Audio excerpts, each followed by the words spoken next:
Когда она смотрит в окно автобуса, что-то привлекает ее внимание. Необычное зрелище, которое внезапно выводит ее из задумчивости. Прямо у дороги она видит группу людей, занятых огненным зрелищем. Встревоженная и обеспокоенная, она поворачивается к водителю автобуса и настоятельно просит остановить автобус. Ее чувство ответственности и сопереживания вынуждают ее провести расследование и, возможно, предложить помощь. Как только она выходит из автобуса, она осматривает окрестности, ее глаза полны беспокойства и решимости. Заметив ближайшего полицейского, она бросается к нему и умоляет следовать за ней к месту, где она видела, как горели люди. Они оба спешат на место, но когда прибывают, то обнаруживают поразительное отсутствие каких-либо признаков предыдущего пожара. Никаких останков, никакого мусора и, что самое удивительное, никаких раненых или обугленных людей. Водитель, теперь озадаченный, предполагает, что, возможно, Сакура Кодзи попала в яркий сон или галлюцинацию. Он не может сопоставить ее описание огненной сцены с безмятежной реальностью, открывшейся перед ними. Однако Сакура Кодзи непреклонно и отказывается признать, что у нее были галлюцинации. Она непоколебима в своей вере в то, что действительно была свидетелем чего-то необычного и тревожного, и ее убежденность остается непоколебимой, даже несмотря на скептицизм. Сакура Кодзи – замечательная ученица, которая не только преуспевает в учебе, но и может похвастаться впечатляющими боевыми навыками на занятиях айкидо, талантом, который она заслужила восхищение всех своих одноклассников. Она поддерживает опрятный и достойный внешний вид, что еще больше повышает уважение ее сверстников. Ее близкая подруга Аоба ласково называет ее Сакурой, но когда она замечает намек на меланхолию в поведении Сакуры, она не может удержаться и спрашивает, что же ее может беспокоить. Аоба мягко спрашивает о том, что может беспокоить Сакуру, которая поначалу отмахивается от ее беспокойства простым ничего. Беспокойство в глазах Аобы не остается незамеченным, но Сакура остается сдержанной. Их общение принимает неожиданный оборот, когда они приходят в свой класс, где встречают нового ученика рядом с одним из своих учителей. При виде нового ученика по имени Агами Рэй Сакуру захлестывает волна узнавания. Его лицо вызывает у нее яркие воспоминания о странной сцене, свидетелем которой она стала прошлой ночью, необъяснимом пожаре. Агами Рэй представлен классу, и он объясняет, что недавно переехал в это сообщество из-за обстоятельств, сложившихся у его родителей. Сакура не может избавиться от беспокойства, которое она испытывает при виде него. Обеденный перерыв дает Сакуре возможность высказать свои подозрения, и она подходит к Агами наедине. Ее прямота застает его врасплох, когда она спрашивает, где он был прошлой ночью. Агами спокойно отвечает, что в это время он был на работе. Прежде чем Сакура успевает высказать свои сомнения, Агами снимает перчатки, показывая руки, которые, по мнению Сакуры, были виновны в необъяснимом пожаре прошлой ночью. В ответ на обвинение Сакуры Агами объясняет, почему он решил надеть перчатки. Он объясняет это детской травмой, из-за которой его руки покрылись шрамами и стали чувствительными. Кроме того, он упоминает кольцо на своем большом пальце, объясняя, что это простой талисман на удачу. Сакура ошеломлена его ответом, но по-прежнему полна решимости раскрыть правду об этом загадочном новичке, питая непоколебимое подозрение, что в Оками Рэй есть нечто большее, чем кажется на первый взгляд.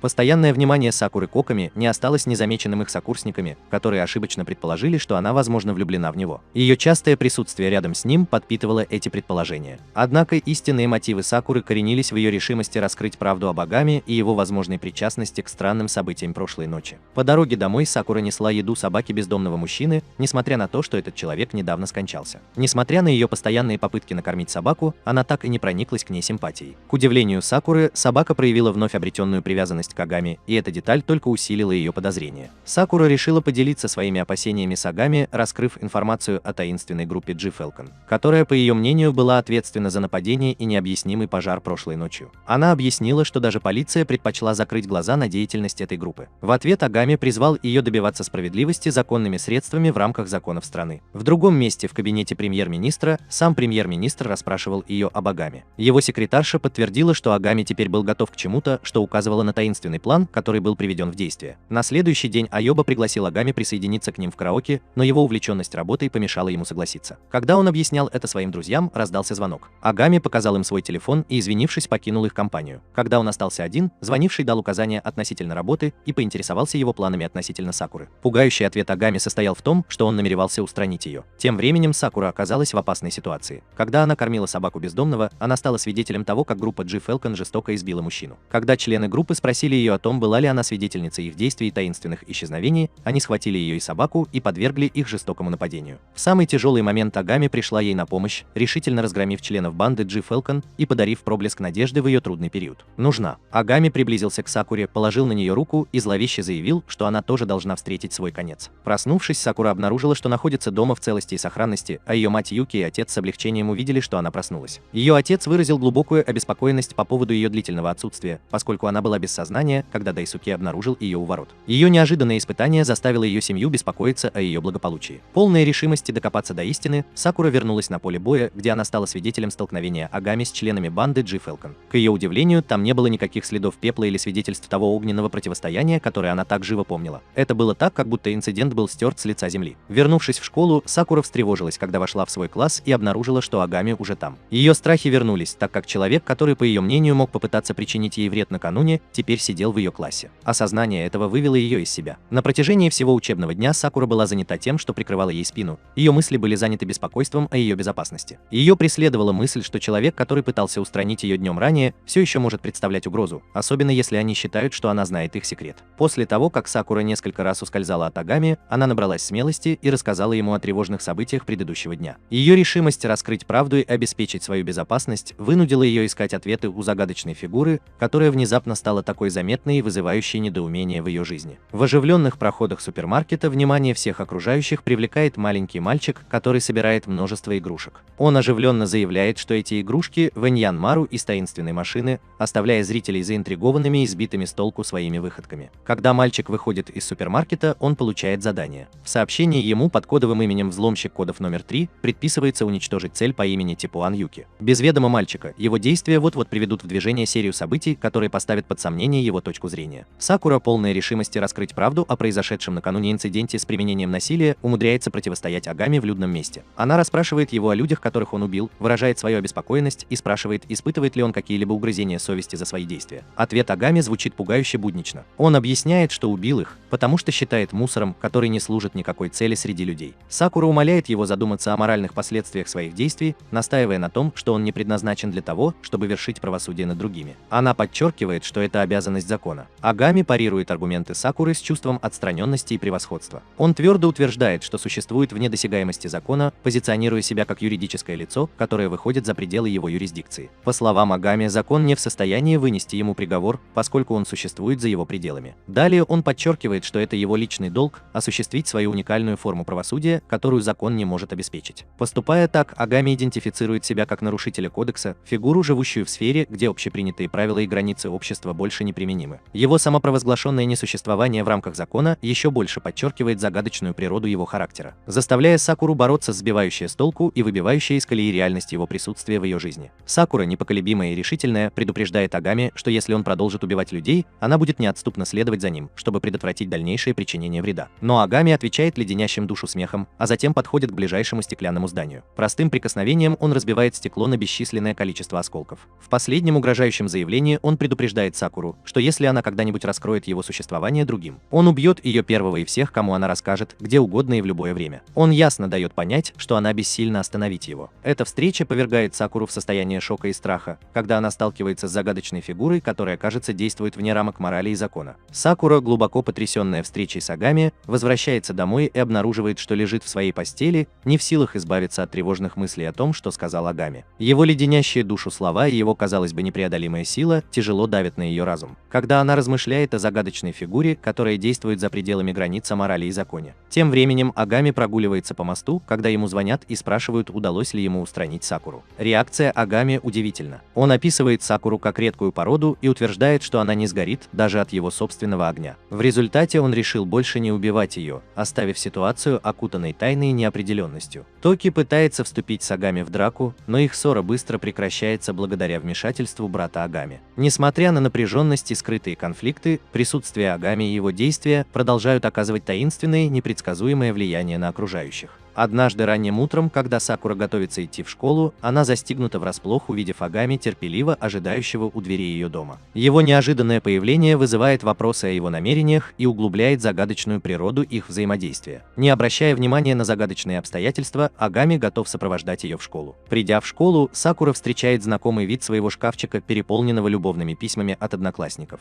Это обычное явление. Однако сегодня в ее распорядке дня появился новый поворот. Сакура решает рассказать Аоби, своей близкой близкой подруге о недавних событиях в ее жизни. Она делится с Аобой тем, что решила каждый день сопровождать Агами в школу. Это открытие вносит интересную динамику в повседневную жизнь Сакуры и вызывает любопытство у ее друзей и одноклассников. Иоба искренне рада за свою подругу, полагая, что Сакура, возможно, наконец-то нашла свою любовь. Иоба выражает свои наилучшие пожелания и призывает Сакуру дорожить вновь обретенной близостью, которую она разделяет с Агами, призывая Агами заботиться о Сакуре и быть рядом с ней. Динамика отношений между Сакурой и Агами окутана тайной и интригой, оставляя их сверстников размышлять и задаваться вопросом о природе их связи. Непоколебимая преданность Сакуры и ее решимость защитить Агами еще раз проявляются, когда ученик пытается напасть на Агами сзади. Она встает перед Агами, давая понять, что любому, кто попытается причинить ему вред, придется пройти через ее первую атаку. Когда учительница сообщает Агами о его обязанности по уборке в студенческом совете, и он признается, что не знает его местонахождения, Сакура предлагает проводить его туда, демонстрируя свою готовность помочь. Помогайте и поддерживайте его любым доступным ей способом. По пути они встречают одного из младших учеников Агами, Фудзивару, который, похоже, очень рад видеть Сакуру. Однако Агами очень наблюдателен и замечает что-то в глазах ребенка. В ответ он инстинктивно кладет руку ей на голову, намекая на более глубокую связь или общую историю, которая еще не раскрыта. Позже Агами ждет на крыше школы и получает звонок с инструкцией устранить определенных людей. Закончив разговор, он замечает приближающуюся Сакуру. Неожиданным и несколько нежным жестом Агами предлагает ей щенка, как символ своей связи с ней. Отношения между Сакурой и Агами продолжают усложняться, оставляя вопросы об их отношениях без ответа. Агами и Сакура Кодзи направляются к месту, где Агами получил задание уничтожить конкретных людей. Когда они приближаются к месту происшествия, их ожидания очень высоки, они готовы противостоять намеченным целям. Однако по мере того, как они приближаются, Сакуру охватывает чувство беспокойства. Она начинает замечать присутствие полицейских на месте происшествия, которые смешиваются с людьми, которые, как предполагалось, были их противниками. Шок и смятение Сакуры усиливаются, когда она становится свидетелем этого неожиданного сотрудничества между полицией и теми самыми преступниками, которых им было поручено ликвидировать. Без колебаний Агами предпринимает быстрые и решительные действия, сжигая всех преступников, не оставляя в живых ни одного. Став свидетелем этого безжалостного акта, Сакура противостоит Агами, выражая свое недоверие и несогласие с его методами. Она твердо заявляет, что он не может просто убивать людей, как ему заблагорассудится, и что должен быть другой, более гуманный способ справиться с ситуацией. В ответ Агами поддерживает свои действия, объясняя Сакуре, что ее слова не могут достичь этих людей или изменить их, и что иногда альтернативы нет, но чтобы преподать им суровый урок с помощью своих уникальных методов.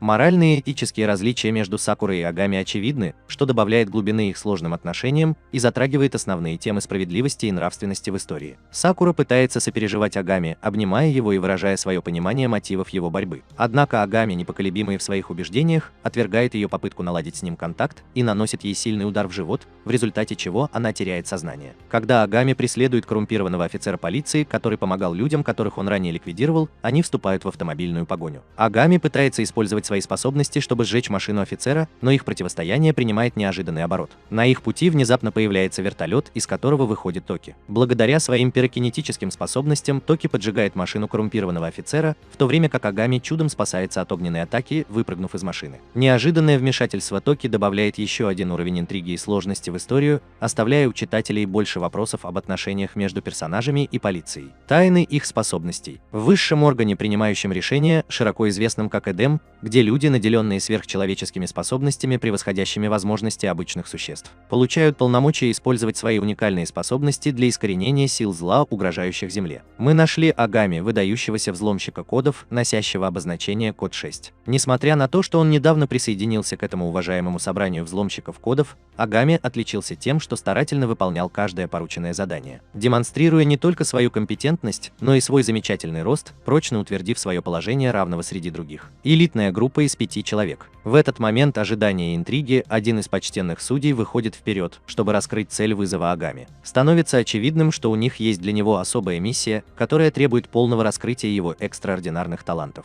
Целью этой тайной миссии является никто иной, как известный политик Табата Шигеру, чье изображение быстро материализуется на телефоне Агами, подчеркивая серьезность задания. Однако, что привлекает внимание Агами, так это загадочная связь между этим политиком и печально известной фигурой, известной как Хитоми, известный гангстер. Судьи с чувством серьезности отвечают, подчеркивая, что миссия Агами выходит далеко за рамки устранения политического противника. Она охватывает сложную сеть отношений и альянсов, существующих в тайном мире, и раскрытие любой потенциальной эмоциональной связи между Табатой, Шигеру и Хитоми, является неотъемлемой частью один из аспектов этого сложного задания. Таким образом, Агами оказывается не только ответственным за нейтрализацию политической угрозы, но и погружается в мрачное царство скрытых связей и запутанных взаимоотношений, где границы между добром и злом стираются, а судьба наций висит на волоске. Внезапно совершив дерзкий поступок, Агами решил взять дело в свои руки. Он устремился к собравшимся судьям, и его огромная сила проявилась в пламени, которое поглотило их. Его действия являются убедительным подтверждением того, что он отказывается, чтобы с ним обращались как с простой пешкой, отстаивая свое право решать, примет ли он задание или нет. Зажигательная демонстрация оставляет неизгладимый след, подчеркивая его непоколебимую независимость. Тем временем Сакура оказывается в собственной сложной паутине. Ее часто можно увидеть слоняющейся возле главных ворот, вызывая вопросы у своих обеспокоенных родителей. Столкнувшись с их расспросами, она сначала придумывает оправдание, утверждая, что ее новообретенное участие в альпинистском клубе вынуждает ее спать на улице в рамках тренировок. Однако она быстро понимает, что ее родителям не чужда ее склонность лгать, особенно когда это касается кого-то другого. Когда она собирается выйти из дома, Сакура застигнута врасплох видом молодого человека с блестящими золотистыми волосами. Он стоит именно там, где Агами обычно ждет ее. Он приветствует ее веселым «Доброе утро, Сакура», побуждая ее ответить на приветствие. Она все еще пребывает в замешательстве, когда спрашивает о его личности, желая разгадать тайну этой неожиданной встречи. Затем он объясняет, что приехал забрать ее вместо Агами. По дороге он делится с Сакурой некоторыми тревожными новостями. Он упоминает, что Агами допустил несколько серьезных ошибок накануне, из-за чего он не смог приехать. Токи, назвавшийся 4-м кодом, добавляет, что за Агами, который является 6-м кодом, следует внимательно следить. Любопытство Сакуры по поводу местонахождения Агами берет верх, и она спрашивает Токи, где он может быть в данный момент. Токи отвечает, сообщая, что Агами, вероятно, получил серьезную взбучку от начальства и должно быть сейчас вот-вот расплачется. Как только Сакура слышит эти слова, она на грани слез, ее глаза наполняются слезами, и она начинает оплакивать Агами. Токи, который всегда был хорошим другом Агами, успокаивает Сакуру, говоря ей, что он предоставит ей всю необходимую информацию об Агами. Сакура отвечает, четко выражая свои собственные пожелания. Все, чего она действительно хочет от Агами, это чтобы он положил конец своей работе по уничтожению людей. Токи, все еще находясь с Сакурой, выражает желание поделиться чем-то, что касается как Агами, так и ее. Однако, прежде чем он успевает это сделать, внезапно материализуется Агами и наносит удар ногой, нацеленный на Токи. Быстрый и ловкий, Токи с легкостью уклоняется от атаки, демонстрируя свою ловкость. Агами стоит перед Сакурой, призывая ее не обращать внимания на то, что он воспринимает как бессмысленные слова Токи. Он противостоит Токи, спрашивая о цели его неожиданного присутствия. Токи в ответ сообщает, что вышестоящие власти выразили обеспокоенность по поводу задания, которое они поручили Агами, назначенного на сегодняшний вечер. В результате Токи был направлен ему в помощь. Однако главная причина, по которой Токи оказался там, заключалась в том, чтобы передать Агами ясное послание. Ему не следует участвовать в сегодняшней миссии. Парирует Агами, советуя Токи больше сосредоточиться на своем собственном благополучии, чем на нем. Напряжение нарастает, и гнев Токи выплескивается наружу. Два сверхчеловека вступают в интенсивную физическую конфронтацию. Сакура, как всегда миротворец, встает между ними, эффективно останавливая их битву. Стоя между двумя противниками, она внимательно изучает глаза Токи и замечает поразительное сходство с глазами Фудзивары. Эта деталь возбуждает ее любопытство и заставляет задуматься об их связи. После того, как Токи уходит, Сакура и Агами продолжают свой путь в школу. Любопытство Сакуры берет верх, и она начинает расспрашивать Агами о Токи. Агами отвечает скептически, предупреждая Сакуру, что Токи не заслуживает доверия и что ей не следует принимать его слова за чистую монету.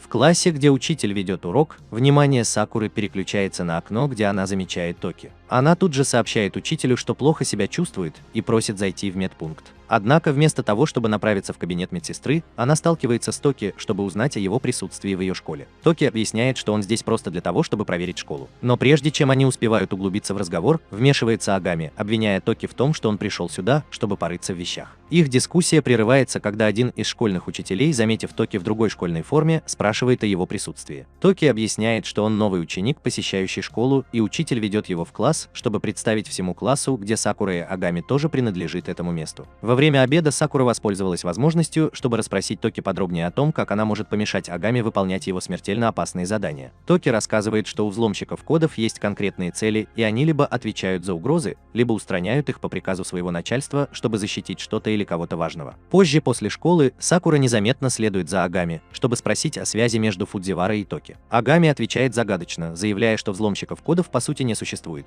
и если бы у Токи раньше была семья, их воспоминания о взломщике кодов были бы стерты. С наступлением ночи они добираются до назначенного места, чтобы провести операцию. Токи использует свои магнетические способности, чтобы открыть дверь и отключить сигнализацию. Сакура поражена уникальной силой Токи. Однако их миссия принимает неожиданный оборот, когда группа людей с особыми способностями, отличными от взломщиков кодов, вступает в схватку с Токи и Агами. В разгар жаркой битвы их энергетические запасы, необходимые для поддержания их уникальных способностей, истощаются в течение нескольких минут. Столкнувшись с этой ужасной ситуацией, они поспешно отступают, обвиняя в неудаче неудачный эксперимент. По словам Токи, правительство проводит серию экспериментов с целью создания людей со сверхчеловеческими способностями, похожими на способности взломщиков кодов. Человек, ответственный за наблюдение за этими экспериментами, мистер Табата, высокопоставленный правительственный чиновник, случайно оказался их противником в этот день. Даже несмотря на то, что помощник мистера Табаты сообщил ему, что взломщики кода находятся внутри здания, он оставался непреклонным, решив не позволить им нарушить его планы. Продолжающийся эксперимент. Когда они втроем приближаются к месту назначения, экспериментальной комнате внутри здания, Токи раскрывает Сакуре удивительное откровение. Он говорит ей, что их работа также связана с правительством, а точнее с премьер-министром. Сакура ошеломлена этим открытием, так как сама мысль о том, что премьер-министр вмешивается в их дела, приводит ее в изумление. После того, как Сакура наконец открыла дверь в экспериментальную комнату, ее ошеломило удручающее зрелище. Комната заполнена множеством детей, которые, похоже, были подобраны с улицы, их жизни перевернулись с ног на голову, когда они стали объектами этих зловещих экспериментов.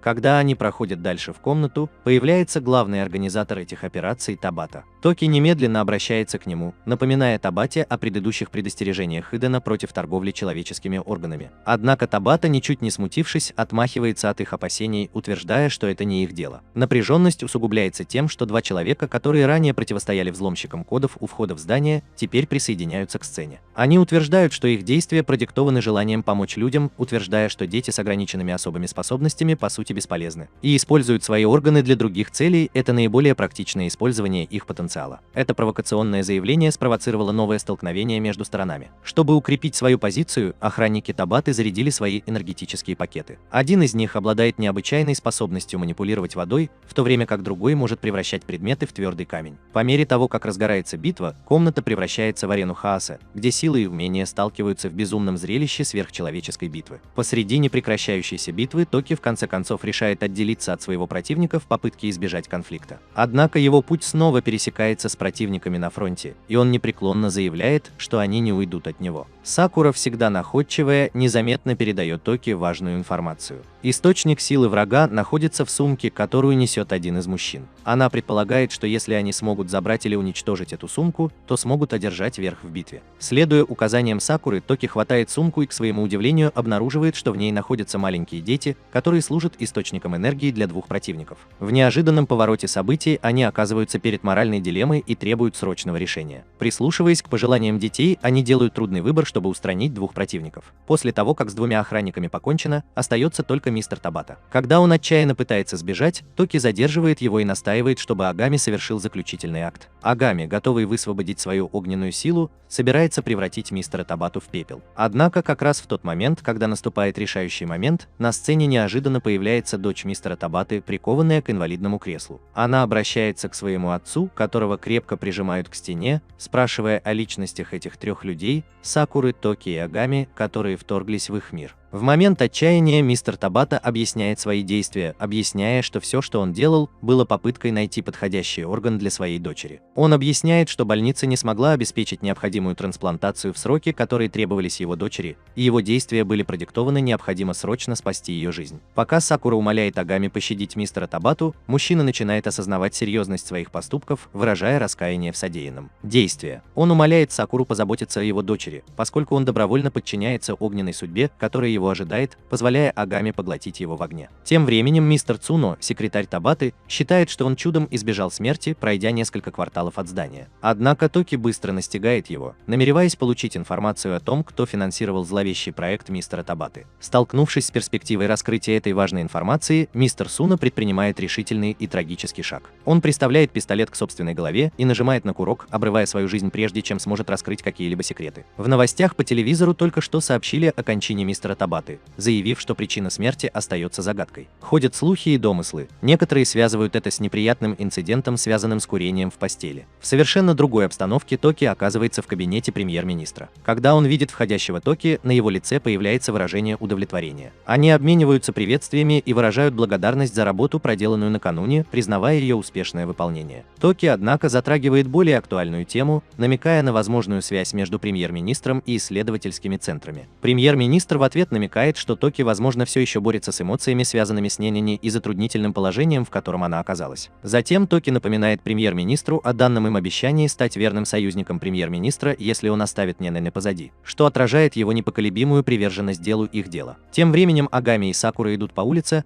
а Сакура поглощена чтением газетной статьи о таинственном исчезновении мистера Табаты. Смерть. Внезапно незнакомец паркует свой автомобиль рядом с ними и просит немного уединения, сигнализируя о неизбежном и потенциально важном разговоре, который может повлиять на их жизнь. Как только женщина, одетая как мужчина, извинилась, она передала Агами озабоченности Дема по поводу его решения забрать Сакуру Кодзи в дом мистера Табаты во время операции, которая привела к его кончине. Это, по словам женщины, не только подвергло Сакуру значительному риску, но и вызвало вопросы о ее важности и потенциале в глазах Идема. Далее она рассказала, что новый приказ Идема состоял в том, чтобы обеспечить защиту Сакуры любой ценой, поскольку она считалась редким существом. Размножаются и могут сыграть жизненно важную роль в их планах на будущее. Перед отъездом женщина посоветовала Агами снизить нагрузку, чтобы не потеряться в сложной динамике их мира. Позже на территории школы по пути в класс Сакура посоветовала Агами завести побольше друзей, чтобы получать удовольствие от школьной жизни. Однако реакция Агами была совершенно иной. Он выразил свое нежелание заниматься деятельностью или устанавливать отношения, которые напрямую не способствуют достижению его целей. Он подчеркнул, что взломщики кодов были не его друзьями, а скорее коллегами с общими интересами, подчеркнув серьезность, с которой он подходил к своей роли и миссии. Прибытие Агами в его новую школу ознаменовано приветственной вечеринкой, организованной руководством класса, где Аоба выступает в качестве президента класса. Во время мероприятия ученики выражают свой энтузиазм и представляют ряд идей о мероприятиях, которые они хотели бы проводить с Агами в течение всего года, расширяя кругозор. «Протяни руку дружбы». Однако позже вечером, когда Агами находится с Сакурой, он просматривает сообщения, написанные на бумаге некоторыми из них. Его одноклассники, которые хотят подружиться с ним. К удивлению Сакуры, он сжигает сообщения, объясняя, что ему не нравится оставлять физические следы, и он предпочитает запоминать содержание. Он также сообщает, что в данный момент не готов к дружбе, подчеркивая свою непоколебимую сосредоточенность на своей миссии. В другом эпизоде Токи возвращается домой, когда у него внезапно возникают серьезные проблемы с сердцем, которые ставят под угрозу его выживание. Кроме того, Хитоми и Юки Кина, обе бывшие взломщицы кодов с обозначениями код 0 и код 01, соответственно, стали мошенниками. Они бросили вызов своей прежней преданности и собирают собственную армию, вербуя пропавших агентов премьер-министра. Такое развитие событий намекает на назревающий сложный конфликт в мире взломщиков кодов, который может иметь серьезные последствия для будущего. Под покровом ночи Сакура и Агами оказываются на крыше школы, вовлеченные в напряженное противостояние. Агенты Хитоми начинают атаку на школу и приближаются к школьным воротам, где находятся Агами и Сакура. Эти агенты под командованием Хитоми на самом деле являются ожившими трупами людей, которых он убил. В то время как Агами вступает в бой с некоторыми из этих немертвых агентов, Сакура высказывает свои опасения, выражая свое неодобрение тому, как он обращается с ними. Агами возражает, что они уже мертвы и что единственным человеком, способным на подобную некромантию, является сам Хитоми. Ситуация становится все более ужасной, поскольку Агами начинает слабеть, сражаясь с безжалостным натиском армии нежити Хитоми. В самый последний момент вмешивается мисс Канда, используя свое огнестрельное оружие, чтобы уничтожить некоторых реанимированных агентов и обеспечить кратковременную передышку. Это позволяет Агами преследовать группу этих агентов, которые проникли в школу и направляются к их классу. После продолжительной борьбы Юки и Хейки, коллеги-взломщики кодов, прибывают, чтобы поддержать Агами в продолжающемся конфликте. Битва обостряется по мере того, как они работают вместе, чтобы противостоять надвигающейся угрозе, исходящей от Хитоми и его армии нежити, подготавливая почву для схватки с потенциально далеко идущими последствиями. Успешно отразив натиск реанимированных агентов Хитоми, они осторожно перемещают Агами, который беспомощно лежит на земле, в один из классных кабинетов.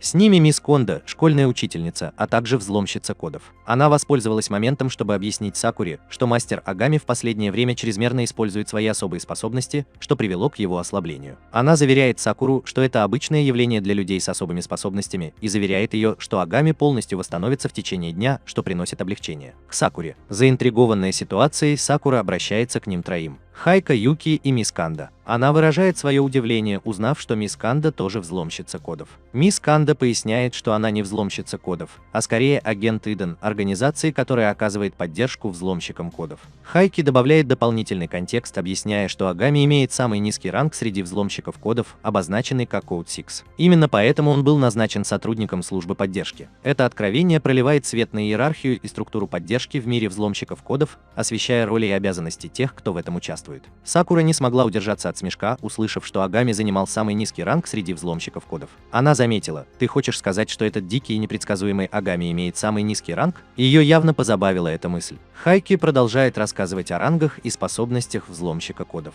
Он упоминает, что Юки обозначена как третий код, обладающий необычайной способностью управлять звуком, которая может быть как универсальной, так и мощной способностью. Токи обозначен как четвертый код, предполагающий, что он обладает собственными уникальными навыками и талантами, которые, несомненно, сыграют свою роль в разворачивающихся событиях. Хейки с гордостью утверждает, что ему присвоено звание взломщика второго кода. В дополнение к своим уникальным способностям, он также выступает в качестве судьи для других взломщиков кода, подразумевая, что он играет важную роль в деятельности организации. Любопытство достигло пика. Сакура интересовалась местонахождением пятого и первого кодов, интересуясь, живы ли они еще. Хайки отвечает, что она, должно быть, уже встречалась с пятым кодом, что Сакура подтверждает, вспоминая таинственную женщину на велосипеде. Она как раз собирается поинтересоваться, кто такой код 1, когда вмешивается Мисс Канда, предлагая им переехать, чтобы обеспечить безопасность мастера Агами. Разговор о пропавших взломщиках кодов на мгновение приостанавливается, поскольку они ставят во главу угла благополучие и безопасность Агами. Сакура, обеспокоенная благополучием Агами, предлагает забрать его к себе домой для безопасности. Однако госпожа Кондо, хотя и сочувствует их ситуации, выражает свои сомнения по поводу потенциальных рисков, связанных с таким переездом. Она, несомненно, осведомлена о сложностях мира, в котором они живут, где опасность может неожиданно возникнуть с разных сторон. В ответ на опасения Мисс Канда, Сакура демонстрирует свою решимость. Она твердо напоминает Мисс Канда, что она хорошо знакома с уникальным характером своего дома. Это признание говорит о том, что Сакура не чужда миру, в котором они все живут, где грань между нормальным и необычным часто размыта. Утверждение Сакуры дает уверенность, необходимую для осуществления их плана. Они коллективно решают отвезти Агами в резиденцию Сакуры, где он сможет получить заботу и защиту, необходимые для его выздоровления. В доме Сакуры мисс Кондо раскрывает остальным интригующую информацию. Она рассказывает, что является дочерью главы группы Кизакура Гуми, известной и могущественной организации якудза в Японии. Когда ее родители спрашивают об Агами и других людях, которые были с ними, она объясняет, что Агами сражался, чтобы защитить ее и других учеников в школе в тот день. Это откровение добавляет сложности характеру мисс Канда и подчеркивает разнообразие происхождения и принадлежности тех, кто запутался в этом мире. О взломщиках кодов. Поскольку родители Сакуры предложили разместить Агами и его друзей в гостевой комнате, Токи уже устроился. Позже вечером Хейки и немного расстроенный Токи беседуют. Хейки делится ценной информацией, объясняя, что группа, напавшая на них ранее, разделилась на две фракции. Одна группировка сосредоточила свою атаку на Агами, в то время как другая нацелилась на мисс Канда. Хайки предполагает, что это разделение могло быть организовано Хитоми, предполагая, что конечной целью Хитоми могло быть поражение Агами. Код 5, посланный Эдемом, прибывает в дом Сакуры, чтобы помочь им противостоять неминуемой атаке Хитоми. С наступлением ночи Хитоми начинает атаку. Когда его спрашивают о мотивах, Хитоми ясно дает понять, что он сражается не против взломщиков кодов, а против Эдема, отмечая тем самым новый этап в своей жизни. Важное откровение о его истинных целях. Без ведома взломщиков кодов, в то время как Хитоми вовлекает их в бой, он тайно отправил первый код, чтобы похитить премьер-министра. Такое развитие событий усложняет ситуацию, поскольку судьба премьер-министра теперь висит на волоске, а намерения Хитоми становятся все более загадочными. По мере того, как действия Хитоми становятся очевидными, группу охватывает чувство самообвинения и разочарования. Они винят себя в том, что попали в тщательно расставленную Хитоми ловушку, которая привела к похищению премьер-министра.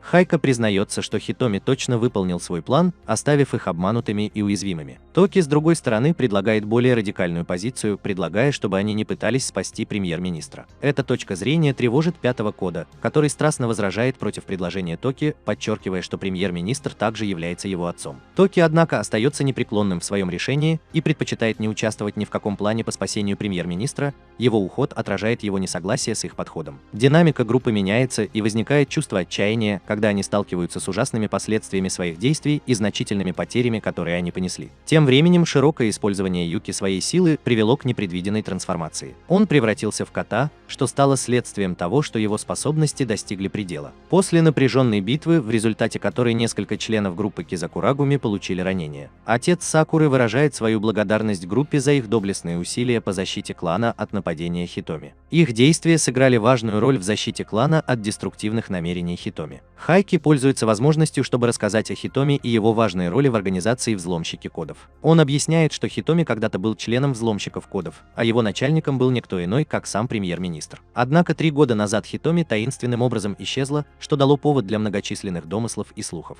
Некоторые считали, что он погиб, в то время как другие предполагали, что он отправился в путешествие. К удивлению многих, Хитоми недавно появился вновь, сея хаос повсюду, куда бы он ни направлялся. Продолжает Хико, уточняя, что во время своего пребывания среди взломщиков кодов Хитоми занимал почетное звание сильнейшего среди них. Однако причина его похищения премьер-министра кроется в желании отомстить, мотив, глубоко укоренившийся в его действиях. 5-й код добавляет, что цели Хитоми выходят за рамки простого убийства премьер-министра, подразумевая, что у него, вероятно, есть скрытые планы. Раскрытие превращения Хитоми из бывшего лидера в грозного противника приводит группу в замешательство и разочарование. Они задаются вопросом, что же могло произойти такого, что заставило Хитоми выступить против них и начать свою вендетту против премьер-министра. Родители Сакуры искренне обсуждают будущее Сакуры и те неопределенности, которые ждут ее впереди. Без их ведома Агами подслушивает их разговор, желая понять их опасения и надежды на Сакуру. После того, как они заканчивают обсуждение и покидают комнату, Агами пользуется возможностью изучить старый фотоальбом Сакуры. Листая альбом, Агами натыкается на фотографии Сакуры в детстве. Его поражает осознание того, что Сакуру удочерили. Ища подтверждение, подходит к Сакуре и мягко спрашивает о ее удочерении, на что она открыто признает это. Это откровение углубляет понимание Агами прошлого Сакуры и уникальности ее опыта. Позже отец Сакуры отозвал Агами в сторону, чтобы рассказать историю о том, как они нашли Сакуру, новорожденную, с окровавленным телом, брошенную у их порога. Это таинственное и тревожное открытие сформировало жизнь Сакуры, приведя к ее сильному отвращению к смерти и яростной защите живых. Отец Сакуры выражает свою глубокую озабоченность и заботу о благополучии Сакуры. Он признает, что они ожидали того дня, когда эта правда всплывет наружу, и как родители, они полны решимости поддержать ее. Он просит Агами помочь ему защитить Сакуру, подчеркивая глубину их любви и заботы о ее безопасности. Сакуру переполняет разочарование, когда она становится свидетелем страданий членов клана, которым оказывается медицинская помощь. Агами, всегда являвшийся опорой силы, утешает ее, советуя не зацикливаться на своем уникальном статусе редкой породы, а видеть себя обычным человеком. Он берет на себя ответственность за произошедшие события и заявляет, что если кто-то и должен нести вину, то это должен быть он. Его бескорыстие и преданность ее благополучию очевидны в его словах. Агами призывает Сакуру не впадать в уныние из-за недавних событий, поскольку это только уменьшит доверие и надежду, которые другие питают к ней. Члены клана единодушно согласны с точкой зрения Агами, обещая свою неизменную поддержку и готовность защищать ее, если Хитоми снова появится. Пока взломщики кодов размышляют о превращении Хитоми из союзника в противника, они пытаются разгадать тайну, окружающую его мотивы. Чтобы разобраться в ситуации, они решают разделиться и отправиться на поиски премьер-министра или Хитоми в надежде раскрыть правду. Тем временем мисс Канда встречается с руководителями школы в лингафонном кабинете. Она озадачена и разгневана тем, что ей не сообщили о статусе Сакуры как редкой породы. Руководители объясняют, что их решение вызвано недоверием к ней из-за ее прошлых отношений с Хитоми. Однако мисс Канда категорически отрицает какую-либо преданность Хитоми, выражая свое разочарование и решимость доказать свою лояльность и преданность взломщикам кодов и их миссии. 5-й код, также известный как Оджи, вступает в разговор с Хайки. Во время их беседы Оджи выражает свои сомнения по поводу Хайки, подозревая, что он мог помочь Хитоми осуществить его планы. Хайки, понимая, что Оджи собирается раскрыть свои собственные намерения в отношении Хитоми, становится осторожным. Внезапным и неожиданным движением Хайка нападает на Оджи, застав его врасплох. Без ведома Хайки Юки, которая превратилась в кошку, наблюдает за ссорой. Юки в своей кошачьей форме молча наблюдает за развитием событий. После ссоры Хайки решает подойти к Сакуре и сообщает ей, что Агами попросил ее о присутствии. Однако мотивы Хайки и истинная природа этой встречи с Хитоми остаются неясными, оставляя Сакуру бороться с чувством неловкости и неуверенности в том, что ждет ее впереди. Агами все еще находится на улице, неустанно разыскивая любые зацепки по Хитоми, когда ему звонит мисс Конда. Она сообщает ему о взрыве, который произошел в одном месте, и выражает свою уверенность в том, что за этим может стоять Хитоми. В результате взрыва пострадали 24 человека, и в новостях полно сообщений об этом инциденте. Тем временем в неизвестном месте, где Сакура и премьер-министр находятся в плену, Хитоми разговаривает с Сакурой. Он уверяет ее, что у него нет намерения причинить причинить ей вред, и объясняет, что похитил ее исключительно для того, чтобы исключить из своих планов. Хитоми также рассказывает, что Агами перевелся в ее школу по приказу вышестоящего руководства и что его присутствие там предназначено для наблюдения за ней. Он преподносит это как попытку защитить обоих взломщиков кодов и послужить общему благу. Сложные мотивы и действия Хитоми продолжают держать всех в напряжении, пока они пытаются разобраться в запутанной паутине секретов и альянсов в мире взломщиков кодов. Мисс Кондо, сидя в своей машине, размышляет о поступках Хитоми и о глубине его доброты. Она изо всех сил пытается примирить доброжелательный характер, который она видела в нем, с его недавними поступками, и считает, что за его действиями должна стоять серьезная причина. Во время вождения она получает анонимное сообщение на свой телефон о местонахождении Хитоми, что усиливает остроту ситуации. Хайка рассказывает Хитоми о взрыве и задается вопросом, было ли это просто частью более масштабного плана. Хитоми отвечает, подчеркивая, что участие Сакуры автоматически не подразумевает доверие с его стороны. Он расспрашивает Хейку о том, как тот так быстро выследил его, предполагая, что Хейки, возможно, следил за ним с самого начала событий. Хейки, стремясь продемонстрировать свою надежность, рассказывает, что имел дело с Оджи. Пока они разговаривали, Хитоми заметила, что мисс Кондо и Агами приближаются к ним. Осознав надвигающуюся конфронтацию, Хитоми велела Хаки приготовиться к драке. Родители Сакуры все больше беспокоились, когда она не вернулась домой, что побудило их позвонить Агами. Стремясь развеять их страхи, заверил их, что ему известно местонахождение Сакуры, и у него есть план, как вернуть ее в целости и сохранности. Однако его настойчивость была очевидна, когда он поспешил к месту, где, по его мнению, должна была находиться Сакура. Когда Агами примчался на место происшествия, он получил печальные новости от Юки и Токи о том, что второй код, Хейки, также обратился против них. Полные решимости противостоять этой растущей угрозе, они последовали за Хейки к Хитоми. Когда они прибыли на место, то столкнулись с Хейки, и противостояние быстро переросло в ожесточенную битву. Хайка продемонстрировал огромную силу, без особых усилий одержав верх как над Токи, так и над Агами. В разгар жаркой битвы Токи оказался лицом к лицу с Хайкой, в то время как Агами сумел найти тропинку, ведущую наверх, туда, где находились Хитоми, мисс Кондо и Сакура. Однако то, что ожидало Агами, было шокирующим открытием. Хитоми успешно настроила мисс Кондо против него, и ей было приказано застрелиться, имея в запасе всего одну пулю. В напряженный и душераздирающий момент Хитоми сообщает Агами, что если он получит одну из пуль мисс Кондо и умрет, это спасет мисс Кондо от смертельного исхода. Трагическая судьба. Мисс Кондо, находящаяся под контролем Хитоми, начинает стрелять в Агами, когда он приближается к ней, намереваясь покончить с ней до того, как закончится патрон. По мере того, как ситуация обостряется, Сакура, которая связана, не может быть свидетелем того, как Агами убивает мисс Кондо. Проявив самоотверженную храбрость, она отталкивает мисс Кондо, спасая ее от смертельного выстрела. В критический момент противостояния все сталкиваются с Хитоми, выражая свое недоумение по поводу его действий, которые кажутся ему совершенно несвойственными. Хитоми указывает на остановленные часы на стене, объясняя, что каждый раз, когда взломщик кода умирает, часы перестают функционировать. Он подробно объясняет причину взрывов, показывая, что его цель – посеять хаос и беспорядки. Он подталкивает людей к поиску виновного в этих зверствах. Поступая так, он надеется, что люди обратятся к взломщикам кодов за спасением, превратив их в героев, которыми они должны были стать, вместо того, чтобы исчезнуть в безвестности. Хитоми далее объясняет, что его план направлен на то, чтобы превратить взломщиков кодов в борцов за справедливость, что позволит им открыто противостоять злу и служить маяками надежды для людей. Однако Агами по-прежнему не убежден в правильности этого плана, считая его ошибочным и сомнительным с моральной точки зрения. Их разногласия перерастают в ожесточенную конфронтацию, поскольку они борются со своими противоречивыми представлениями о будущем. Ситуация принимает неожиданный оборот, когда Юки Кино приходит поддержать Хитоми, вступающую в борьбу. Затем Юки Кино делает серьезное открытие, сообщая о наличии бомбы в здании. Он сообщает им, что он и премьер-министр уже покинули здание. Сделав смелый и решительный шаг, Сакура решает последовать за Хитоми и Юки Киной, чтобы помешать им причинить вред премьер-министру. В возрасте 10 лет Верховный Совет Идема назначил Хитоми на должность 6-го взломщика кодов. Он обладает экстраординарными способностями. И с этой новой ролью он отправляется на многочисленные миссии, спасая множество жизней и устраняя различных злодеев.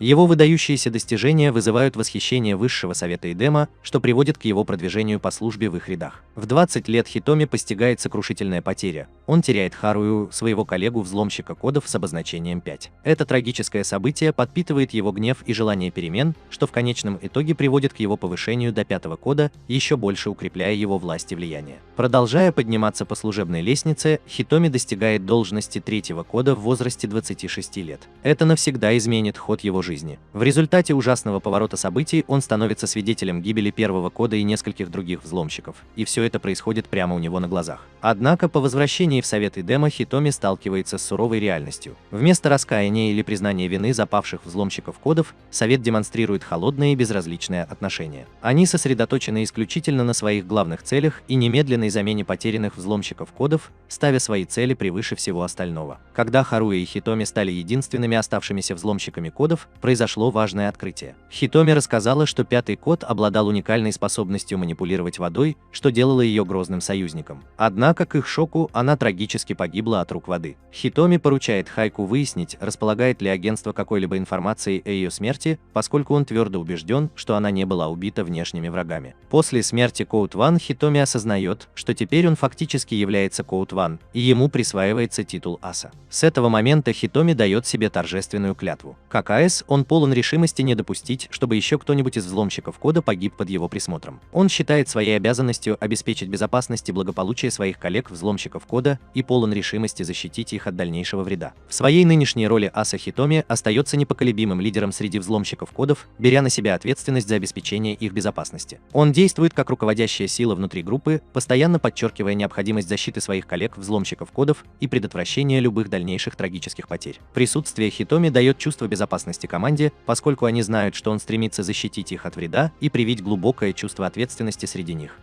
В беседах с Агами во время его пребывания в качестве лидера Codebreakers, Хитоми поделился основными убеждениями, которые побудили его присоединиться к их ряды. Он объяснил, что его врожденная натура побуждала его защищать слабых и соблюдать законы страны, которые часто оставались неисполненными. Хитоми сказал Агами, что он будет упорствовать в своей борьбе за уязвимых до последнего вздоха. Он был тверд в своем убеждении, что их необычайные способности были даны им для того, чтобы помогать и защищать тех, кто не может защитить себя сам. Он сказал Агами, что даже если тот умрет, ему не стоит беспокоиться о нем, потому что он всегда будет в его сердце. Хейка сказал Хитоми, что способный человек, который однажды чуть не убил всех взломщиков кодов, вернется снова, поэтому он попросил его собрать взломщиков кодов, чтобы они все могли убить этого человека. После схватки с мужчиной Хитоми взяла под контроль и использовала свою способность, чтобы завладеть мужчиной, заставив его убить себя с помощью этой способности. Когда Хитоми смотрит на собравшихся взломщиков кодов, он испытывает глубокое чувство решимости, думая про себя, с этой группой никому больше не придется умирать. Эта мысль отражает его непоколебимую приверженность сохранению жизни его коллег-взломщиков. Пика продолжает свои исследования тайн окружающих взломщиков кодов и их безвременной кончины. Его исследования раскрывают тревожную правду. Чем чаще взломщик кодов использует свои особые способности, тем больше риск потерять себя со временем. По мере накопления этих потерь, это в конечном итоге приводит к их гибели, состоянию, называемому конец кода. Осознание этой мрачной реальности приводит Хитоми в бешенство, заставляя его задуматься, почему Совет Эдема скрывает от них такую важную информацию. Его решимость защитить жизни взломщиков кодов и в частности уязвимых детей приводит его к принятию судьбоносного решения напрямую встретиться с премьер-министром в поисках ответов и справедливости ради детей и своих коллег-взломщиков кодов. Хитоми выводит премьер-министра на возвышающуюся точку обзора. С этой возвышенной позиции он обращается к нации в прямом эфире, делая леденящее душу заявление. Хитоми рассказывает, что он установил множество бомб по всей стране, и в результате около 50 граждан сейчас рискуют погибнуть вместе с премьер-министром. Он подчеркивает тщетность попыток вырваться из этой ужасной ситуации, бросая тень страха и неуверенности на всю нацию. Поскольку миссия вступает в критическую фазу, Хитоми дала им ограниченный срок в 1 час для ее успешного завершения. Однако, когда осталось всего 46 минут, взорвалась первая бомба, заложенная Хитоми,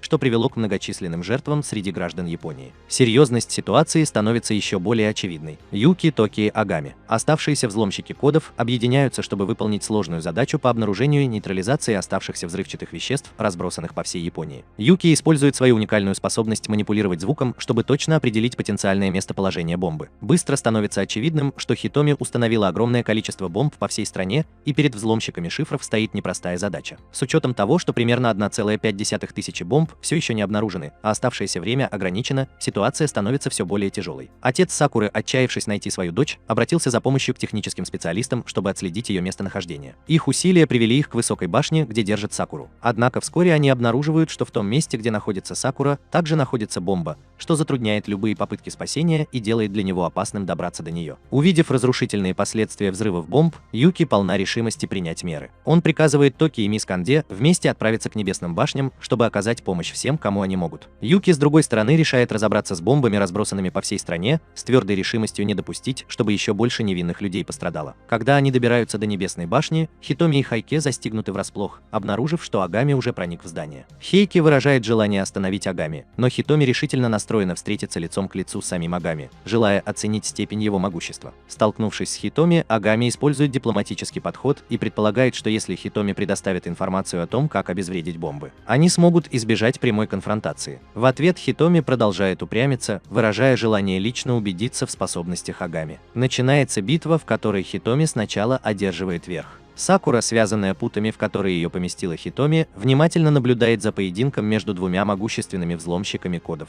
Осознав всю тяжесть ситуации, она призывает своего верного пса-компаньона и приказывает ему освободить ее от пут. По мере того, как напряженная и затяжная борьба сказывается на Агами, он в конце концов достигает точки истощения. В момент уязвимости он умоляет Хитоми раскрыть мотивы его действий, призывая его дать объяснение хаосу и разрушениям, которые он вызвал. В момент уязвимости и усталости Хитоми начинает рассказывать предысторию, которая двигала его действиями. Он рассказывает, что обратился к премьер-министру с простой просьбой позволить взломщикам шифров быть признанными во всем мире. Однако ответ премьер-министра был далек от того, чего ожидала Хитоми. Вместо того, чтобы удовлетворить его просьбу, премьер-министр приказал своим агентам устранить Хитоми. Столкнувшись с таким коварным поворотом событий, Хитоми оказался в опасной для жизни ситуации и был вынужден бороться, чтобы спастись. К его удивлению, организация Иден, которая курирует взломщиков кодов, решила поддержать решение премьер-министра и в ответ исключила Хитоми из рядов взломщиков кодов. Далее он подчеркивает, что его единственным желанием было рассказать миру о существовании взломщиков кодов, но в результате Хитоми была исключена из рядов взломщиков кодов. Отказ организации Эдем принять этот запрос привел к тому, что в их глазах он был заклеймен как преступник. Глубоко задумавшись, Хитоми размышляет о своих действиях и мотивах. Он понимает, что для того, чтобы добиться перемен в организации Эдем, необходимо внешнее давление. Его решимость подпитывается не только желанием принести пользу взломщикам кодов, но и глубокой заботой о детях с особыми способностями. Эти дети, когда-то разлученные и изолированные правительством, в конечном итоге вербуются в ряды взломщиков кодов. Хитоми считает, что если эти дети останутся под контролем правительства, они, скорее всего, станут бессердечными машинами, лишенными сочувствия. Таким образом, его усилия направлены на достижение высшей цели – защитить и обеспечить светлое будущее для этих молодых людей с уникальными талантами, гарантируя, что они не будут низведены до уровня бесчувственные инструменты государства. Действия Хитоми основаны на его вере в то, что перемены необходимы для сохранения благополучия и человечности этих одаренных детей. В ответ на объяснение Хитоми его мотивов, Сакура выражает свое несогласие, считая его методы проблематичными. Однако Хитоми подчеркивает, что по его мнению его подход – единственный оставшийся жизнеспособный вариант для инициирования изменений в организации Иден и достижения своих целей. Тем временем, когда Токи и мисс Канда прибывают в Небесную башню, чтобы помочь разобраться с ситуацией, они сталкиваются с сопротивлением Хайки. Хайка полна решимости предотвратить их вмешательство в разворачивающиеся события. В другой части противостояния Оджи возвращается и начинает атаку на Юки Кину. По мере развития ситуации Токи наконец находит связанного премьер-министра, который умоляет его спасти его до того, как бомба взорвется. Токи, однако, колеблется, сомневаясь, захочет ли премьер-министр оставить его здесь. Тем временем между Юки Киной и Оджи продолжается ожесточенная битва. Оджи обвиняет Юки Кину в том, что она настроила Хитоми против них, выражая недоверие к трансформации некогда сострадательной Хитоми. Агами, хотя и сильно ослабленный после драки с Хитоми, вступает в разговор с Хитоми. Хитоми объясняет свою точку зрения на ситуацию, утверждая, что действия, отданные премьер-министром и Эденом, дали им преимущество, позволив им нацелиться на плохих людей, которые действуют против их собственной воли. Он утверждает, что на Эдена и премьер-министра работают еще более злонамеренные личности, и их усилия направлены на противодействие этому влиянию. Конфронтация между Хитоми и Агами усиливается по мере того, как они вступают в жаркий обмен репликами. Хитоми утверждает, что Иден использовала взломщиков кодов для совершения убийств, чтобы сохранить свои руки чистыми, предполагая, что у них схожие мотивы. Он протягивает руку Оками, приглашая его присоединиться к нему в построении нового мира и сражаться бок о бок с ним, точно так же, как они делали это в прошлом. Однако Оками остается непреклонным в своем отказе, указывая, что он согласен с критикой Хитоми действий Идена, но он не может мириться с этим. Собственные акты насилия и убийства Хитоми. Он не видит разницы между Хитоми и организациями, которые он критикует, и эта моральная позиция вбивает более глубокий клин между Хитоми и организациями, которые он критикует. Два бывших союзника. В кульминационный момент Агами противостоит Хитоми, обвиняя его в том, что он злой и жертвует невинными жизнями ради достижения своих целей. Он стоит на своем и заявляет, что они оба злые. Агами клянется продолжать сражаться с Хитоми до последнего вздоха, но он падает, слишком слабый, чтобы продолжать. Хитоми, намереваясь закончить бой, готовится нанести смертельный удар Агами, используя свою способность молнии. Однако в последний момент Сакура храбро встает перед Агами, умоляя Хитоми не убивать его. Тем временем группе Кизакура Гуми, возглавляемой отцом Сакуры, удается обнаружить одну из бомб. Когда они прибывают на место, то сталкиваются с двумя молодыми людьми, которые полны решимости защитить бомбу. Эти защитники под влиянием приказов Хитоми используют свои особые способности для защиты бомб и утверждают, что делают это ради особых детей. В напряженном противостоянии Сакура заняла храбрую позицию, защищая Агами, полной решимости защитить его от смертоносного удара Хитоми. «Атакуй!» Хитоми, однако, продемонстрировала свою безжалостную решимость, не колеблясь, причинив вред им обоим. Он обрушил свою смертоносную силу молнии на Сакуру, но, ко всеобщему удивлению, это не привело к ее смерти. Разочарованный своей неспособностью уничтожить Сакуру этой атакой, Хитоми зловеще заявил, что прибегнет к другому методу, задушит ее до смерти. Когда таймер начал обратный отсчет и до того, как местонахождение премьер-министра должно было подвергнуться бомбардировке, оставалось меньше минуты. Он умолял Юки, коллегу взломщика кодов, чтобы выполнить свою роль и освободить его от оков. Одновременно Хитоми повторил Агами, что у него не было намерения убивать Сакуру до тех пор, пока премьер-министр не уйдет из жизни вместе с 50 гражданами, что, по его мнению, имело решающее значение для успеха его плана. Напряжение становится невыносимым, когда таймер отсчитывает время до нуля. Ко всеобщему удивлению, ни одна бомба не взорвалась сразу. Осознание Юки того, что миссия провалилась, тяжелым грузом повисает в воздухе, накладывая мрачную тень на ситуацию. Хайка, которая ранее была на стороне Хитоми, теперь отвернулась от него. И все же Хитоми показывает, что у него есть припрятанный туз в рукаве. Он объясняет, что бомбы, возможно, были настроены на детонацию, но он решил остаться в небесной башне, чтобы использовать электричество прямо с неба, гарантируя, что бомбы сработают так, как планировалось. Тем временем, после освобождения Токи, премьер-министр переживает момент раздумий и уязвимости. Он признается Токи, что, возможно, он действительно содержанка, подразумевая, что он действовал из страха. Это признание оставляет после себя чувство неуверенности, и он уходит, оставляя Токи. Пока Хитоми упорствует в своих попытках использовать небесную силу, Юки, Оджи и Хейки изо всех сил пытаются помешать его усилиям, но их сил оказывается недостаточно. Ситуация принимает ужасный оборот, когда Хитоми, поглощенный своей целью, использует одну руку, чтобы схватить Сакуру за шею, пытаясь удержать ее. Задуши ее. Напряжение в комнате ощутимо, и кажется, что надежда ускользает. В разгар этой борьбы не на жизнь, а на смерть Агами, обретя новый источник силы, вызывает огромное, внушающее благоговейный трепет пламя, не похожее ни на что, что когда-либо видели взломщики кодов. Ревущее пламя танцует и мерцает, отражая масштаб противостояния. Вспоминая их прошлое, когда Хитоми обучала Агами боевым приемам в качестве новобранца взломщиков кодов. Он подчеркнул важность поддержания постоянной бдительности до тех пор, пока их враги не будут полностью побеждены. В те дни их связывала тесная дружба. Вернувшись в настоящее после того, как стала свидетельницей пылающего ада, сотворенного Агами, Хитоми удивлена, что Агами до сих пор не пал жертвой Коутент. Однако Агами, непреклонный в своей решимости, продолжает свое заклинание. Око за око, зуб за зуб, зло за зло. Он вызывающе бросает вызов Хитоми, заявляя о своем непоколебимом намерении победить его. И когда Хитоми направляет свою молнию на Агами, Агами удивительным образом поглощает все способности Хитоми. Битва обостряется по мере столкновения двух взломщиков кодов, и исход остается неопределенным. Посреди напряженной битвы все они с удивлением наблюдают, как Агами снова поглощает молнию Хитоми, в конечном счете побеждая его. Хитоми беспомощно лежит на земле, в то время как его собственная молния начинает поражать его. Взломщики быстро понимают, что это и есть страшный конец кода, состояние, которое знаменует конец жизни взломщика. Хитоми в свои последние минуты раскрывает свои истинные мотивы. Он стремился помешать Эдену эксплуатировать людей с особыми способностями и обеспечить, чтобы эти люди могли вести нормальную жизнь, как и любой другой гражданин страны. Он хотел, чтобы их жизнь была полноценной, и он стремился оградить других взломщиков от ответственности за его действия. Как первый код, он считал своим долгом и привилегией принести эту жертву. В свои последние минуты, когда Хитоми лежит там, жизнь постепенно уходит из него. Он искренне молит их о прощении за те действия, которые он совершил. С искренним раскаянием в глазах он называет каждого из них по именам, одного за другим,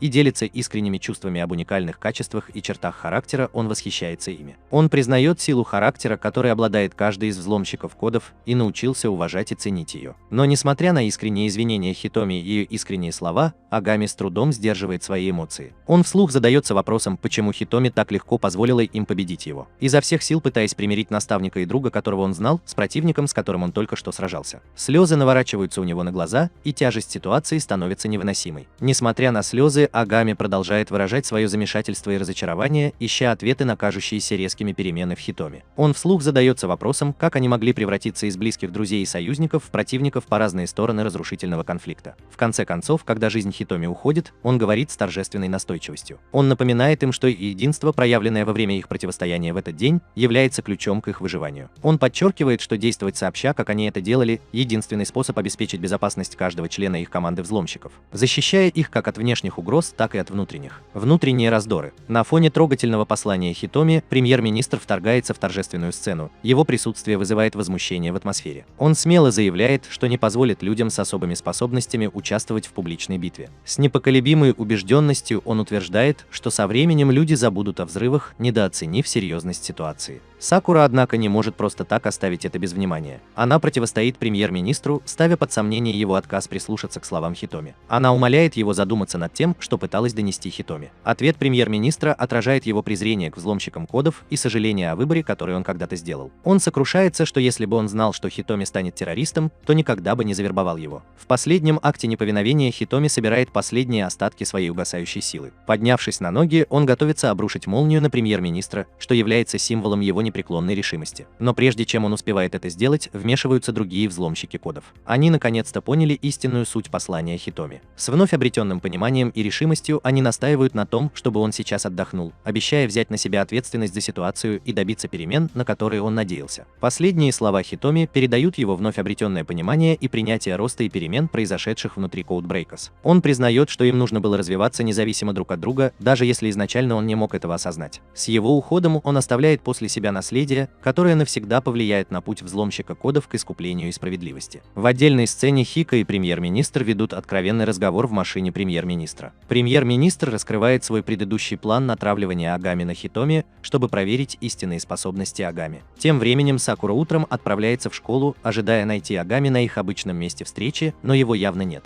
Появляется Юки в своем кошачьем обличии и сообщает Сакуре, что Агами ушел. Он заверяет ее, что если ей когда-нибудь понадобится помощь, он будет рядом, а затем уходит. Оджи вмешивается и предлагает Сакуре подвести ее до школы, сообщая ей, что им всем были даны разные задания. Раннее появление Юки ознаменовало его прощание, сигнализируя о новом этапе в пути взломщика кодов. Когда Оджи выражает свою благодарность и предлагает Сакуре подвести ее, взломщики кодов расходятся по своим миссиям. Оджи и Токи тоже уходят, оставляя Сакуру позади. Она размышляет об отсутствии Агами, понимая, что, возможно, не видит его в данный момент, но она хранит воспоминания обо всем, что он сделал. И другие взломщики кодов сделали то же самое для всего мира. Она признает их невысказанные жертвы и то влияние, которое они оказали на ее жизнь, и приходит к выводу, что они всегда будут жить в ее сердце и в ее воспоминаниях. Взломщики кодов оставили в ней неизгладимый след, даже если мир по-прежнему не знает об их героизме.